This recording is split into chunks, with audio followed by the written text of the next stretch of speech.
और जी, ग्रस्त आश्रम में जाने से पहले अपने जीवन साथी से ऐसे कौन से प्रश्न पूछने चाहिए जिससे हमें पता चल जाए कि हमारे अनुकूल है या नहीं? आपके प्रश्नों से क्या होगा, हम गलत उत्तर दे दें तो क्या आप मान लेंगे? मान लो जैसे हम आपसे पूछ रहे हैं, आप ब्रह्मचर्य हैं, आपने कभी किसी को नहीं स्वीकार किया तो आप कहेंगे मैंने किसी को नहीं स्वीकार किया, तो झूठ भी तो बोल सकते हैं। अब तो बड़ा कठिन है, अब तो ऐसे जीवन साथी मिलने ही कठिन है, क्योंकि एक बच्चा 4 लड़कियों से संबंध बना चुका है, एक लड़की 4 बच्चों से संबंध बना चुकी है। बॉयफ्रेंड किया, ब्रेकअप, फिर दूसरे से फिर ब्रेकअप, तीसरा बॉयफ्रेंड है, बोले चौथा बॉयफ्रेंड है। बच्चा कह रहा था एक दिन कि जिसके गर्लफ्रेंड ना हो तो लोग उसको बहुत, मतलब मित्र लोग उसे बहुत नीचा समझते हैं, मतलब वो अपना गर्व से वर्णन करते हैं कि मेरे 5 गर्लफ्रेंड है, उसे गर्व समझ रहे हैं। तो ये बेविचार प्रवृत्ति जिसकी बन चुकी है, वो भला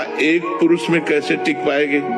पति पत्नी के संबंधों में कड़वाहट आ रही है, 1 साल नहीं हुआ और डिवोर्स हो गया, क्या हो रहा है? या पत्नी पति को मार डाल रही है, या पति पत्नी को मारे डाल रहा है, ये सब क्या है? बेविचार प्रवृत्ति के कारण ही तो है। पहले तुम पवित्र हो, पहले अपने को ब्रह्मचारी बनाओ और फिर भगवान से प्रार्थना करो कि हे नाथ, मुझे ऐसा जीवन साथी दो जो हमें धर्म के अनुसार आप तक पहुंचा दे, भगवत प्राप्ति करा दे, ऐसा जीवन साथी दो।